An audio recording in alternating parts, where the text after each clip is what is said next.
ETF index mutual funds నేర్చుకుని stock మార్కెట్లో రాణించాలనుకుంటున్నారా? వెంటనే ఈ నెంబర్కి కాల్ చేయండి. నమస్తే రమగారు. నమస్తే జయ. రమగారు, మనము అరేబియన్ నెట్స్ కొన్ని స్టోరీస్ చెప్పుకున్నాం కదా, వాటిలోంచి ఏదైనా ఒకటి చెప్పుకుందామా? దురదృష్టం తెచ్చిన అదృష్టం. ఓ బాగుందండి. కాస్త అటు ఇటుగా అలాంటి కథలు తెలుగులోకి వచ్చిన కథలు కూడా కొన్ని కనపడుతుంటాయి. చందమామ కథల్లో కనిపిస్తాయి. అదే తెలుగు మామూలు మన భాషలో మన పేర్లు మన సర్కమ్స్టెన్సెస్ తోటి ఏమనాలి, మన పరిస్థితులతోటి చేసేస్తారు. బాగున్నాయి కథలు, మంచి మంచివి. పూర్వం రియాద్ నగరంలో అబూబకర్ అని ఒక అబ్బాయి ఉండేవాడట. ఇంచుమించు అనాథగా చెప్పాలి. వాళ్ళ నాన్న వాళ్ళు ఏదో తల్లిదండ్రులు వదిలిపెట్టిన ఆస్తులన్నీ అవగొట్టేసుకున్నాడు. ఏమీ లేవు, బికారైపోయాడు. ఏమిటో ఈ కథల్లో, బాగ్దాదు కథలు, ఖలీఫా కథల్లో అన్ని ఆస్తులు పోగొట్టుకుని బికారైపోయిన కథలు బోల్డ్ కనపడతాయి. ఓకే, అంత బికారులు అయిపోవడానికి ఆ కాలంలో అవేమో పాతకాలపు కథలు. అంత డబ్బంతా ఎటా పోగొట్టేసుకునే వాళ్ళు అర్థమై చావదు మనకి. వాళ్ళు ఏం చేసి పోగొట్టేసుకున్నారు? తాగుబోతనము, ఏమన్నా జూద గృహాలు, వ్యసనాలు, తర్వాత బానిసలు. సరే, ఇక డబ్బులు లేవు, ఎక్కడో ఏది దొరికితే తిని ఏదో ఒక పని చేసి అటు చేస్తుండేవాడు. ఒకసారి ఒక మసీద్ దగ్గర పడిపోయాడట, స్పృహ తప్పి. పడిపోతే అయ్యో వీడు అంత ఒళ్ళేరకుండా పడున్నాడని ఆ వెళ్ళేవాళ్ళు దానాలు చేస్తారు కదా, వెళ్ళేవాళ్ళు దినార్లు విసిరారట. గోల్డెన్ డబ్బు దినార్లు పడ్డాయి. ఇంతలో వెళ్ళేవాళ్ళు ఎవరో చూసి ఒకళ్ళు అయ్యో పాప వీడు మొహం తిరిగి పడిపోయినట్టున్నాడని పన్నీరు రోజు వాటర్ అద్దె పట్టుకెళ్తారు. ఆ రోజు వాటర్ వాడి మొహం మీద జల్లి చేతిలో ఉన్న 4 ఖర్జూర పళ్ళు వాడి చేతిలో పెట్టారు. అబూబకర్ లేచి చూసుకున్నాడు. ఒళ్ళెరకన్నా నిద్రపోతున్నాను, రోడ్డు మీద పడుకున్నానని చూస్తే తన మీద అంతా రూపాయి బిళ్ళలు, దినార్లు గబగబా ఏరుకున్నాడు. ఎవరో మహానుభావులు వేశారని ఆ ఖర్జూర పళ్ళు తిని కాస్త ఓపిక వచ్చాక ఏం చేశాడు, దీనార్లు పుచ్చుకుని 2 ఖర్జూరాలు తింటే అంత పడిపోయిన స్పృహతపై ఇదిగా ఉన్నవాడికి కొంచెం ఎనర్జీ వస్తుంది. వెళ్ళి ఆ దీనార్లు పెట్టి పళ్ళేవో కొనుక్కున్నాడు. కొనుక్కునేసరికి ఆ పళ్ళు పోల్చి తిరగపోతుంటే కోత అక్కడ కూర్చుంది. వాడికేసే చూస్తుంటే ఏమనుకున్నాడు అబూబకర్, అయ్యో పాపం దీనికి నాకు మళ్ళీ ఎవరో ఉండుంటారు, తిండి కోసం చూస్తుంది అని చెప్పేసి పండు దాని చేతిలో పెట్టాడు. ఆ పట్టకటకా తినేసింది. 2 పండు వలిస్తే మళ్ళీ చూస్తుంది, మళ్ళీ ఇచ్చేసాడు. 6 డజన్ అరటిపళ్ళు కొంటే 6 అరటిపళ్ళు తినేసింది కోతి. ఏమనుకున్నాడు ఇతను, పోనీలే ఖర్జూరాలు తిన్నాం, ఓపిక వచ్చింది, ఇంకా దినార్లు ఉన్నాయి, కొనుక్కుందానిలే, ముందు ఓపిక వచ్చింది కదా అని ఏం చేశాడు, బయలుదేరి వెళ్ళాడు. ఆ కోతి కూడా అతను వెంట పడి వచ్చింది. వాడికి ఏమనిపించింది, ఎవరు దిక్కులేదు మనకి, మన వెనకాల ఎవడు రాడు, ఇదేమిటో మన వెనకాల వస్తుందో రానిచ్చాడు. ఏదో పలహారాల సాల్లోకి వెళ్ళాడు. ఒక దీనారం ఇచ్చి ఆహారం తీసుకున్న పళ్ళెలను పెట్టి కోతికి కూడా పెట్టి 6 అరటిపళ్ళు తినేసి ఇది కూడా తినేసింది. సరే, అక్కడి నుంచి బయలుదేరాడు ఎక్కడైనా పడుకోవడానికి. లోపలికి వెళ్తూ ఉంటే కోతి వాడిని అనుసరించే వస్తుంది. ఇదేటో వెంట వస్తుంది అనుకుని దగ్గరికి తీసుకున్నాడు. ఏమిటి దోస్తు, నువ్వు నాతో వస్తావా అని అడిగాడు. అడిగితే కోతి వాడికేసే చూస్తుంది. సరేలే పోదాం పదా అని ఆ కోతిని ఎత్తుకుని భుజం మీద ఎక్కించుకున్నాడు. నడిచిపోతుంటే ఒక పురాతన పాడుబడిపోయిన ఇల్లు ఒకటి ఉంది. వీడికి అక్కడ ఒక పగిలిపోయిన అద్దం ఉంటే చూసుకున్నాడు. జుట్టిట నిలబడి మాసిపోయిన గడ్డం, చింపిరి జుట్టు, చింకి గుడ్డలు, తన అవతారానికి ఎవ్వడు తన లోపలికి రానివ్వడు. ఏ బిల్డింగ్లోకి వెళ్దామన్నా, సత్రంలోకి వెళ్దామన్నా ఎవరు రానివ్వడు, బిచ్చగాడల్లే ఉన్నాడు. అదే మన ఎవరు రానిస్తారు? పైగా నీలాంటి కోతిని వెంట పెట్టుకెళ్తే సత్రం వాడు అసలు రానివ్వడు. డబ్బులు చూపిస్తే పోనీ రానివ్వచ్చు, కోతలు తీసుకొస్తే ఒప్పుకోవద్దు. పొద్దున్నుంచి నా వెనకాల పడి తిరుగుతున్నావు, నిన్ను వదలటం నాకు ఇష్టం లేదు, ఇదే మన రాజమహల్, పద లోపలికి వెళ్దామని ఆ పాడుబడిన ఇంట్లోకి లోపలికి పోయాడు ఆ కోతితో సహా. లోపలికి వెళ్ళి ఆ కోతిని దించి ఏదో నేల తుడుచుకుని పడుకుందామని ఆ నేల తుడుస్తుంటే పక్కన దింపిన కోతి ఉన్నట్టుండి ఒక అబ్బాయిగా మారిపోయింది. తెంగుమని చక్కగా ఉన్నాడు వాడు. ఉండేసరికి వీడు ఆశ్చర్యపోయాడు. అబూబకర్, ఏంటి ఇలా మారిపోయావు అంటే, నువ్వు చాలా మంచివాడివి, నీ వల్ల నా ఆకలి తీరింది, 3 రోజులుగా ఈ ఊళ్ళో తిరుగుతున్నా, ఎవ్వడూ నాకు తిండి పెట్టలేదు, నీకు వచ్చిన దినారు నీ అన్నం మానేసి నువ్వు తిండి మానేసి నాకు పెట్టావు, అరటిపళ్ళు వీడికే పెట్టేశాడుగా కోతికే, నేను నీ అదృష్టాన్ని, నీ దురదృష్టం ఇవాళ నుంచి పోయింది, నేను నీ అదృష్టాన్ని చూడు, నీ జీవితాన్ని బాగు చేసేస్తాను అంటే నేనేమని పిలవాలంటే హసన్ అని పిలవమన్నాడు. హసన్ వీడు అక్కడి నుంచి ఏం చెప్పాడంటే, నేను నీకు ఒక్కడికే కనపడతా, ఎవరికీ కనపడి, నేను నీకు డబ్బులు ఇస్తా, బయటికి వెళ్ళి చక్కటి బట్టలన్నీ కొనుక్కురా, శుభ్రమైన బట్టలు కట్టుకుంది కానీ హాయిగా ఉంది, కానీ నేను నీ నగరానికి రాజుని చేస్తాను నేను అన్నాడు. అదృష్టం కలిసి వచ్చింది. ఎటా వస్తుంటే వస్తాయి ఎటాగే అదృష్టాలు, ఏకంగా రాజే. ఈ దురదృష్టం పోయి అదృష్టం వచ్చేస్తుంది. అక్కడి నుంచి ఏం చేశాడు, బట్టలు గిట్టలు మంచి బట్టలు వచ్చినాయి. చక్కగా వీడు శుభ్రంగా స్నానం చేసి తలకాయని ఇటుగా దువ్వుకుని స్నానశాలలు ఉంటాయి ఆ ఊళ్ళో. స్నానశాలకు వెళ్ళి చక్కగా తలంటి పోయించుకున్నాడు.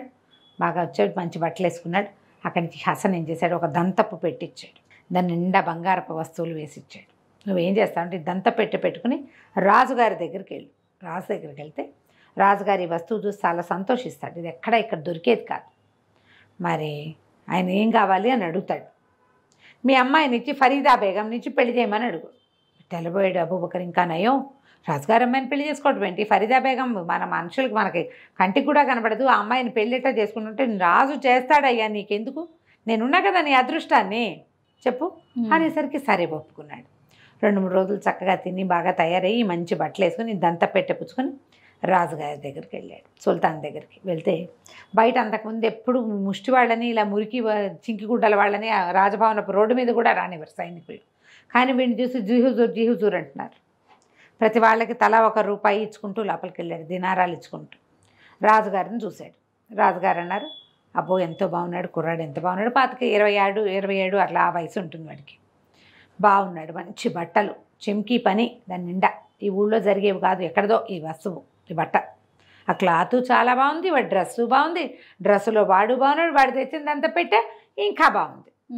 దంత పెట్టె చూసేసరికి రాజు ఆశ్చర్యపోయాడు. ఆ సుల్తాన్ తెరిచి చూస్తే ఏముంది, అందులో అన్ని వజ్రాభరణాలు అవి ఉన్నాయి. చాలా ఆశ్చర్యపోయాడు. మీకేం కావాలి, నేను మీకేం చేయగలనంటే, అంటే మీరు చేయగలరో లేరో అన్నాడు. ఏం కాదు, నువ్వు ఏది అడిగినా చేస్తాను అనేసరికల్లా సరే రాజు అన్నాడు, చెప్పు అనేసరికి మనవాడు అబూబకర్ చెప్పాడు, ఫరీదా బేగంని వివాహం చేసుకోవాలనుకుంటున్నాను, మీ అమ్మాయిని నాకు ఇచ్చి పెళ్లి చేయండి అన్నాడు. రాజుగారు గతుక్కుమన్నాడు.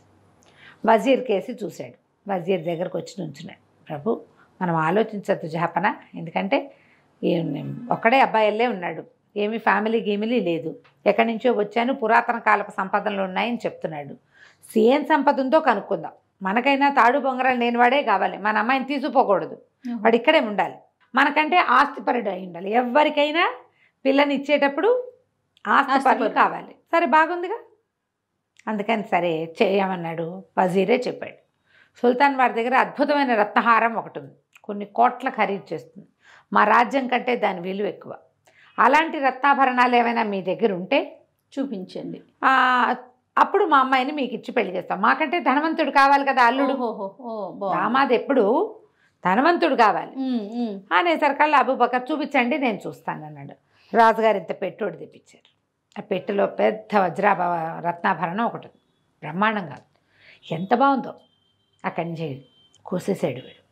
మా తాతగారి పెట్టెలో పురాతన సామాన్లు చాలా ఉండాలి, ఖజానాలో, మా పురాతన ఖజానాలో వెతుకుతాను, ఇలాంటివి 3-4 చూసినట్టు గుర్తుంది నాకు, తీసుకొచ్చి చూపిస్తాను మీకు, చూపించాక పెళ్లి పెట్టుకుందాం అన్నాడు. అని హుందాగా ఆ వజ్రాభరణాన్ని చూసేసి ఇతను ఏం చేశాడంటే మంచి ఇల్లు ఒకటి బాడికి తీసుకోమన్నాడు. మొదటి హసన్ ఈ కోతి మంచిగా మారాడు కదా, బోల్డ్ డబ్బిచ్చి వీడితో ఒక పెద్ద భవనం తీయించాడనమాట. ఆ భవనంలో ఉంటున్నారు. అక్కడికి వెళ్ళి ఆ హసన్ లోపల కూర్చుంటే వాడిని చూసి మెళ్ళ ఉన్న వస్తువులన్నీ తీసి పారేసి చొక్కా విప్పేస్తూ, మనకేం పెళ్ళవదు గిల్లవదు, ఆవిడ కోసేసి వచ్చాను, మన దగ్గర ఎక్కడ అట్టాటి ఆభరణాలు, అది ఎంత బాగుందో, అట్టాటి ఆభరణాలు దొరకవు అంటే అది ఎట్టా ఉందో గీసి చూపించమన్నాడు. ఇదిగో ఇట్లా ఉందని గీసి చూపించాడు. ఇంతే కదా, ఒకటి కాదు 6 డజన్ ఇస్తా నీకు, పెళ్లి చేసుకుందు కానీ. బాగుందిగా. చాలా సంతోషించి కావలించుకున్నాడు హసన్. ఫరీదా బేగంని పెళ్లి చేసుకోవడం అంటే ఏమిటో తెలుసా, జన్మంతా ఖజానాలో ఉండటమే. నాకు అలాంటి అదృష్టాన్ని పట్టిస్తున్నావు, నీలాంటి స్నేహితుడు ఎవరికైనా దొరుకుతాడా లోకంలో? నాకు కాబట్టి ఇంత అదృష్టం పట్టింది, చెప్పు నీకేం కావాలో చెప్పన్నాడు. చెప్తాను, నీ పెళ్ళయ్యాక చెప్తానన్నాడు వీడు. సరే ఏమైంది, రాజుగారు ఒక 4 రోజుల్లో పెట్టెలు, ఒక పెద్ద పెట్టె నిండా ఇంత బాక్స్లో 6 డజను నెక్లెస్లు వేసుకుని పట్టుకుపోయాడు, రత్నాభరణాలు. మా తాతగారి నాయనమ్మ వాళ్ళ పెట్టెలు ఉన్నాయండి నా దగ్గర, అందులో ఇవి ఉన్నాయని ఆ బాక్స్ ఇచ్చాడు. చూస్తే ఏముంది, కళ్ళు మిరుమిట్లు కొలిపేసినాయి. తమ దగ్గర ఒక్క హారం ఉంది, అది కోట్ల విలువ చేస్తాను గొప్ప చెప్పుకుంటున్నారు వీళ్ళు. 6 తెచ్చాడు వీడు, మనవాడు 6 పట్టుకొచ్చాడు. దాంతోపాటు ఇంకా ఎన్ని నగలు ఉన్నాయో, ఎవరి దగ్గరైనా ఆ బంగారం ఉందంటే ఒకే రకం 6 ఉన్నాయంటే ఇంకా ఎన్ని రకాలు ఉంటాయి, చిన్నపన్న వస్తువులు ఎన్ని కుప్పలు తెప్పలుగా ఉండుంటాయి. రాజు ఆశ్చర్యపోయాడు. గబగబా పైనుంచి దిగేసి వచ్చేసి తక్తు మీద నుంచి దిగొచ్చి కావలించుకున్నాడు అబూబకర్ని. ఇవాళ నుంచి నువ్వే మా అల్లుడివి, రేపే పెళ్ళి, ధూమ్ధామ్గా పెళ్లి చేసేద్దాం అని చెప్పేసి అలంకరించండి నగరాన్ని అన్నాడు. నగరం అంతా అలంకరించారు, అబూబకర్ ఉన్న బిల్డింగ్ని అలంకరించారు. అన్నీ అలంకారం చేశారు. తెల్లవారి పెళ్లి చేశారు. పెళ్లి చేశాక సరే ఆ రాత్రి పెళ్లి కూతురు దగ్గరికి వెళ్ళాలి వీడు. అప్పుడు వాళ్ళ పెళ్ళిళ్ళు అంటే కొంచెం అమ్మాయి అబ్బాయి చూసుకునే పెళ్ళిళ్ళు కాదుగా, ఏదో ఇది పెడతారు, కోషా ఉంటుంది, అటు వేరు ఇటు వేరు ఉండి కుబుల్ హై అని అడిగిస్తారు. కుబుల్ హైలు అయిపోయాక రాత్రికి సాయంకాలం ఇక్కడ పార్టీలు గిట్టులు అయ్యాక పిల్లాడు కలుసుకుంటారు. సరే వీడేం చేశాడు, గబగబా తన భవనానికి వెళ్ళాడు. వివాహం అయిపోయింది, నీకేదో కావాలన్నావు, ఏం కావాలో చెప్పంటే ఫరీదా బేగం దగ్గరికి వెళ్తావు కదా, ఆమె మెళ్ళలో ఒక రాగి తాయెత్తు ఉంటుంది, ఆ తాయెత్తు తెచ్చి నాకు ఇవ్వన్నాడు. బాగుంది, సింపుల్. ఏమిటి ఇంత జీవితానికి నేను ఇవ్వాల్సింది ఒక్క రాగి తాయెత్తా, అదే ఎంత చిన్న విషయం. సరేననుకున్నాడు. అక్కడి నుంచి మధ్యాహ్నం అంతా గానా బజానాలు సాగినాయి. అందరూ తాగారు, తిన్నారు, ఊరంతా పండగ చేసుకుంటున్నారు. చీకటి పడేసరికల్లా ఈ అబ్బాయిని అంతఃపురంలోకి ప్రవేశపెట్టారు, అబూబకర్ని. వెళ్ళేసరికల్లా ఫరీదా బేగం చక్కగా అలంకరించుకుని కూర్చున్నది, మేలు ముసుగేసుకుని. అప్పుడు చెప్పింది, నువ్వు మొదటిసారి వస్తువు తెచ్చినప్పుడే నేను నిన్ను చూశాను, నువ్వు నాకు ఎంతో నచ్చావు, నేను నీ ప్రేమలో పడిపోయాను, నేను నీ దాన్ని అంది. అయితే సరే నీ మెళ్ళలో తాయెత్తు తీసి నాకు ఇచ్చేయన్నాడు. నేనే నీ దాన్ని అయినప్పుడు తాయెత్తుకేముంది, తీసి ఇచ్చేస్తాను, ఇదిగో తీసుకో అని తీసి చేతిలో పెట్టేసరికల్లా ఆ తాయెత్తు పుచ్చుకుని ఉండి ఇప్పుడే వస్తానని పరిగెత్తుకుంటూ వెళ్ళిపోయాడు అబూబకర్ బయటికి. వెళ్ళటం గుర్రం ఎక్కి దౌడు తీసుకుంటూ తను బాగా పెట్టుకున్నాడుగా భవనం, ఆ భవనానికి పరిగెత్తుకుంటూ వెళ్ళేసరికల్లా అక్కడ కూర్చున్న హసన్కి ఆ తాయెత్తు ఇచ్చాడు. ఫరీదా నా కోసం వేచి ఉంది, వెళ్ళొస్తానన్నాడు. ఇంకెక్కడికి వెళ్ళేదని నెత్తి మీద ఒక్క పెట్టాడు ఆ హసన్. పెట్టడం ఏమిటో అంతే కథ. తెల్లారాక మెలకు వచ్చింది అబూబకర్కి. తీరా చూస్తే తను కొత్తగా తను ఏర్పాటు చేసుకున్న బిల్డింగ్లో లేడు. పెద్ద రాజభవనం తీసుకున్నాడు కదా, ఇది వరకు పాడుపడిపోయిన ఇంట్లోకి వెళ్ళాడు కదా, అద్దం విరిగిపోయిన అద్దం ఉంది, అక్కడ పడి ఉన్నాడు. లేచి చూసుకున్నాడు. తన మీద ఒంటి మీద ఎలాంటి అలంకారాలు ఉన్నారు, కొత్త పెళ్లి కొడుకు, రాజుగారి కొత్త అల్లుడు, ఇంకా మనుగుడుపులు కానీ పెళ్లి కొడుకు పాపం. బోళ్ళ నగలు కూడా వేశారు, చేతులు కానీ ఆభరణాలన్నీ అలంకారాలనే. అద్దం దగ్గరికి వెళ్ళి చూసుకుంటే ఇంకేముంది, చింపిరి చుట్టూ చీకిరి బాకిరిగా ఉన్న గడ్డము. మొదటి రోజున అద్దం చూసుకున్నప్పుడు తను ఏమిటో ఇవాళ అదే కాంతపోయాడు. అదేంటి నేను ఇలా అయిపోయాను, హసన్ నన్ను మోసం చేశాడు, వాడు నా అదృష్టం అన్నాడు, ఇదేంటి దురదృష్టంగా అయిపోయింది. ఇప్పుడు ఇంతకీ ఈ అదృష్టపు కథలో నాకు పెళ్లి కూడా అయ్యింది, అమ్మాయి నా భార్య, అదే కదా, అల్లా సాక్షిగా పెళ్లి చేసుకున్నాను. అక్కడి నుంచి పరిగెత్తి రాజభవనం దగ్గరికి వెళ్తే బయట నుంచి కేకలు పెట్టాడు. ఆ సైనికులంతా కొట్టిపారేశారు బండి. ఎవడరా నువ్వు, లోపలికి వస్తాను, నేనే మీ రాజుగారు అల్లుడిని అబూబకర్ని, ఫరీదా బేగం భర్తనంటే తిట్టారు అందరూ, కొట్టారు కూడాను. నువ్వు ఆ ఫరీదా బేగం మొగుడు ఏంటి, ఇప్పుడే ఆయన వచ్చాడు, అందరికీ గుప్పెడు బంగారం పంచిపెట్టాడు, ఆయన వచ్చి ఆ భార్యతో గడుపుతుంటే నువ్వు మధ్యలో నీగోలేమిటన్నారు. నిర్కాంతపోయాడు. అయ్యో బాబోయ్, నా రూపంలో ఎవరు వెళ్ళారు, తనకు తెలిసిపోయింది. ఇంకా హసనే తన రూపాన్ని తీసుకున్నాడు. బహుశా ఆ రాగి రేకు ఉండటం వల్ల ఇన్నాళ్ళు ఈ హసను అక్కడికి వెళ్ళలేకపోయాడు. ఎప్పుడైతే తాయెత్తు తీసేయబడిందో వీడు వెళ్ళిపోగలడు ఎక్కడికైనా. ఇంకేం చేస్తాడు, పెద్దగా కేకలు పెట్టాడు. ఊరంతా పిచ్చివాడిగా తిరుగుతూ ఉండిపోయాడు. రాజుగారి దగ్గరికి పరిగెత్తాడు. రాజుగారు లోపలికి రానివ్వలా, ఎవరు నమ్మరు కదా, ఎవ్వరూ నమ్మరు. ఆ అబూబకర్ ఏం చేశాడు, అబూబకర్ ఆ రూపంలో ఉన్న హసను వాడికి ఏంటంటే చీకటి రాత్రి కావాలి, అమావాస్య వస్తే కానీ ఆ అమ్మాయి తన వశం కాదు, వాడి దగ్గర ఉన్న మంత్రశక్తులకి ఉండిపోయింది. అంతే. ఈ అబూబకర్ ఊరంతా తిరుగుతూ ఏడ్చుకుంటూ పిచ్చి కేకలు పెట్టుకుంటూ తిరుగుతుంటే ఒక దీని దగ్గర భోజనశాల దగ్గర సొమ్మసిల్లిపోయి పడిపోయి ఉండేసరికల్లా ఎవరో ఒక జ్యోతిష్కుడు అక్కడ కూర్చొని, మొహం బ్రహ్మాండంగా ఉంది, వీడేంటి ఇట్టా ఉన్నాడని, వాడి మొహం మీద నీళ్ళు చల్లండిరా, వాడి సంగతి ఏదో కనుక్కుందామన్నాడు. అనేసరికల్లా సరే లేవదీస్తే ఏదో ఆయన 2 రొట్టెలు కొని చేతిలో పెట్టి, ఏంట్రా పికుర్రాడా నీ బాధ, శుభ్రంగా ఉన్నావు, కష్టపడి ఏ వ్యాపారమైనా చేసుకోవచ్చు, ఇట్లా ఎందుకున్నావు ఏంటంటే, నేనేం చెప్పనండి, నాకు ఒక కోతి కనపడింది, దాని పేరు హసను అని కథ అంతా చెప్పాడు. చెప్పగానే ఆయన అన్నాడు, అరే నీకు మేలు చేయాలనిపిస్తుంది, నిజానికి వాడొక మాంత్రికుడు, నువ్వు ఒక పని చెయ్యి, ఎలాగైనా సరే నేను ఒక తాయెత్తు ఇస్తా, ఆ తాయెత్తు వాడి మెళ్ళలో పడాలి, ఓకే, పడితే వాడు కోత అయిపోతాడు, ఆ కోతిని కాల్చి బూడిద చేసేయాలి, చంపేసేయాలి దాన్ని, అప్పుడే నువ్వు తప్పించుకోగలుగుతావంటే, నేను ఎట్లా వెళ్తానండి, కోటలోకి నన్ను రానివ్వరు అంటే, ఆ మార్గాలన్నీ నువ్వు చూసుకో, నీ తెలివి వాడుకో, నేను మాత్రం తాయెత్తు ఇస్తానని తాయెత్తు చేతిలో పెట్టాడు. తాయెత్తు జేబులో పెట్టుకున్నాడు. అటు తిరిగి ఇటు తిరిగి రూపాయి పుట్టే మార్గం లేదు. మళ్ళీ ఓ మసీదు దగ్గర సొమ్మసిల్లి పడిపోయాడు. మసీదులోకి వెళ్ళేవాళ్ళు పావలా అర్ధ మళ్ళీ దీనార్లు పడేశారు. తెల్లారు లేచి చూసుకున్నాడు, తన మీద డబ్బులు ఉన్నాయి. సరే ఏం చేశాడు, ఇట్లా ఉంది కదా మన పని, ఇప్పుడు తిండి కాదు మనకు కావాల్సింది అని చెప్పి ఏం చేశాడు, శుభ్రంగా వెళ్ళి స్నానం చేసేసి ఆ డబ్బులతోటి మంచి బట్టల జత ఒకటి కొనుక్కున్నాడు. బట్టలు వేసుకున్నాడు. బట్టలు వేసుకుని ఏం చేశాడంటే ఆ ఊళ్ళల్లో మనకి రంగురాళ్ళు కొన్ని కనపడతాయి, తలతల్లాడే వజ్రాలు. వజ్రం కాదు, పాడు కాదు, గాజురాయి. ఊరికలా మెరుస్తూ ఉంటుంది. ఊరికే మెరుస్తూ ఉంటుంది. అక్కడి నుంచి ఏం చేశాడు, ఒక గులాబీల దండా కొన్నాడు. వాడి మీద పడిన దీనార్లు దీంతో ఫినిష్ అయిపోయినాయి. సరే అక్కడి నుంచి ఏం చేశాడు, ఒక స్వీట్ షాప్ వాళ్ళ దగ్గరికి పోయాడు.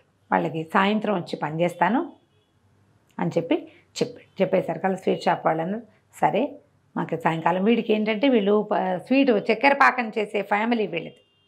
అదొక ప్రత్యేక పాళం, చక్కెర బిళ్ళలు చేస్తారు. ఆ పని తెలిసిన వాడు రేర్గా ఉంటాడనమాట. వీడికి సొంత వృత్తి చేయటం ఇష్టం లేదు ఇప్పటిదాకా.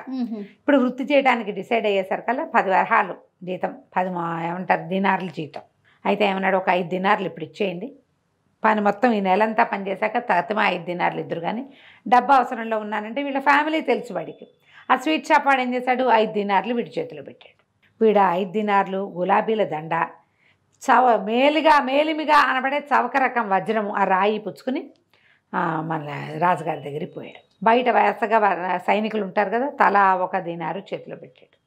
రాజుగారిని చూడాలి అని రాజుగారి దగ్గర ప్రవేశపెడితే ఎవరో ఏమిటో అంటే, మీ యువరాజు గారిని చూడాలి, అల్లుడు గారిని చూడాలి, ఆయన కోసం నీ వజ్రం తెచ్చాను, ఆయనకి ఫరీదా బేగం లాంటి వజ్రం దొరికింది, అలాంటి వజ్రం దొరికిన మహానుభావుడికి ఈ వజ్రాన్ని కూడా ఇవ్వాలనుకుంటున్నాను అనేసరికల్లా రాజుగారు తన అల్లుడు గొప్ప చాలా ఉంది ఆయన. అదే కదా, వజ్రం చూస్తే ధగా ధగా అంటోంది. దాని పక్కన గులాబీలు ఉండేసరికల్లా రంగు పడేది గులాబీ రంగు వజ్రంలాగా కనపడుతోంది.